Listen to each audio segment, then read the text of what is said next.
Hello mates, I hope you're all doing well. So today I'm going to be looking at and answering some of the most frequently asked questions when it comes to tattoos. As a tattoo person myself, I do quite often get asked a lot of questions by the non-tattooed folk. I'm sure this happens to a lot of my other tattoo brethren out there too. And I thought that today I would answer some of those questions. So without further ado, let's get into it.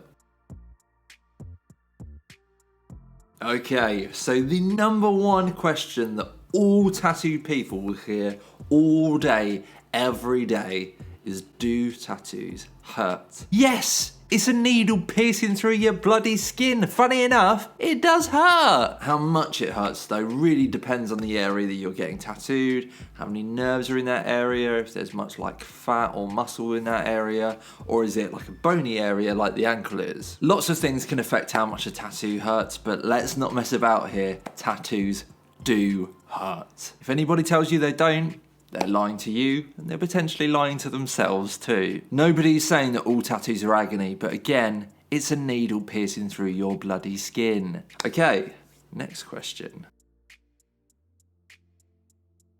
Another one that I feel like I hear pretty much all day, every day is how much do tattoos cost? This one really depends. There's no like one universal answer to it. For me, what I would say when it comes to tattoos is that you get what you pay for. Good tattoos aren't cheap and cheap tattoos aren't good is a very common saying within the tattoo industry. Whilst there are tattoo artists out there who will charge you very little for a tattoo, you should stop and ask yourself, why are they charging you so little? I would highly recommend looking for quality work and being willing to pay for it. Don't be one of those people that haggles over the price of a tattoo. This is something that is going to be on you for life, and it's important to think of it that way. Don't disrespect a tattoo artist by haggling. Okay, so next one, and this one is kind of a bit of a courtesy thing, but should I tip my tattoo artist? This one is really up to you. I think it's a really nice thing to tip your tattoo artist, but where I live in the UK, there's not like a really hard and fast rule about tipping. I know that over in America, for example, though, they are much, much bigger on tipping. And so again, it depends where you live and what the etiquette is there. Okay. A favourite one of mine. What tattoo should I get and where? Okay, to answer this question, you should ask yourself two different questions. Number one, what things do you like? And number two, where would you like that thing on your body? It all really comes down to your personal taste and what a tattoo artist is willing to do for you. You can find a tattoo artist that you like. Instagram is a really great way to do this now. And then you can either pick something from their pre-drawn flash, or you can ask them to draw you up something custom based on your personal interest. Your only limit really is your imagination. As far as where you should get it, it's important to think about things like what you do for work and that kind of stuff, and whether they're going to allow tattoos, etc. So what you want to consider is, do you want to put the tattoo somewhere where it can easily be seen, or do you want to put the tattoo somewhere where it can easily be covered up with normal clothing? Okay, next one. What is the best time of year to get a tattoo? I'm pretty passionate in my answer about this one, and this answer tends to wind people up because they'll normally want to show off their new tattoo, but the answer is winter. Your skin is going to get way more abuse during the summer, and it's really important to stay out of the sun for about 2 weeks after you get a tattoo. And even when your tattoo is healed, it's really key to protect your tattoo from the sun, either by colouring it with clothing or wearing a high SPF sun cream. You can't swim with a new tattoo either. It just makes way more sense to get your new tattoo in the winter, and that way you can heal it without having to worry about all that stuff. And if you really look after it, it'll be healed beautifully just in time to show it off during the summer.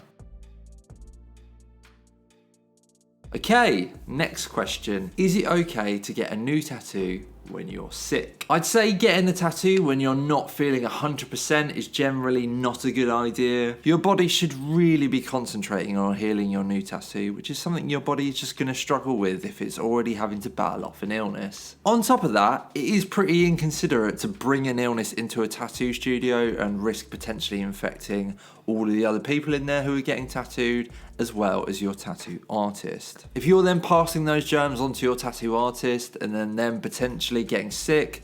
Maybe they can't work for a few days and then they're losing income because of it. If you have an appointment and you don't feel well, you're sick, it's best to reach out to the artist to reschedule for when you are feeling better again. Okay, next one, and another one of my favourites to answer. Where can I find pictures of tattoos? So believe it or not, there are many places out there to find tattoo inspiration pictures, not just Pinterest. Instagram is a really great place to find tattoo inspiration, as is TikTok, Reddit. There are some Facebook groups that are dedicated to just sharing photos of great tattoos. There's also a ton of websites and apps that are dedicated specifically to helping you find tattoo inspiration. It is important to remember the word inspiration though. If you're looking for inspiration here, you shouldn't be copying anyone else's tattoos. If you're not sure why tattoo copying is wrong, there is tons of content out there that will explain it way better than I ever could, but just take my word for it, okay? It's wrong. Okay, a big one and a really important question.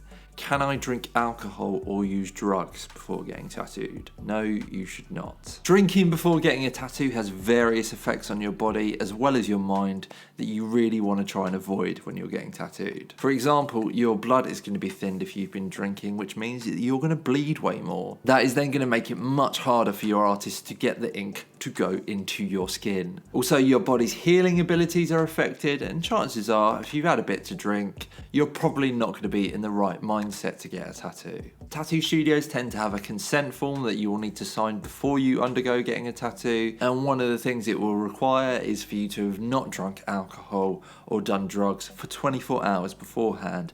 And if the artist suspects that you have done these things before coming in to get tattooed, they will very likely to tell you to come back when you haven't done those things. Okay, listen up all you cheapskates out there trying to cut corners to get cheap or free tattoos, because this question is just for you. My friend just bought a tattoo kit and wants to practice on me. Okay, well, the answer to this depends on two things. Number one, are you mental?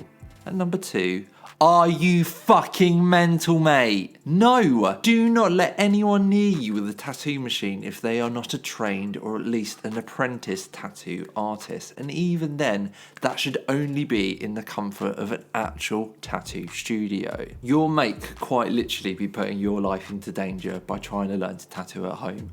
There are just so many risks involved. Tell them to come back if and when they are then in a proper tattoo apprenticeship, and they can then maybe practice on you when their mentor feels that they are ready. So that is it. Those are my answers to some of the most frequently asked questions that I get about tattoos. Do you agree or disagree with my answers? Feel free to let me know in the comments below. If you did enjoy this video, give it a like and hit the subscribe button and all of that other YouTube bollocks. If you like the music that you're hearing in the background, it was actually all produced by me. I have another channel where I post beats / instrumentals that I've written for singers to use to write songs to. So if that is something you are interested in, I'll put a link in the description. Thank you guys so much for watching, and I'll see you in the next one. Cheers.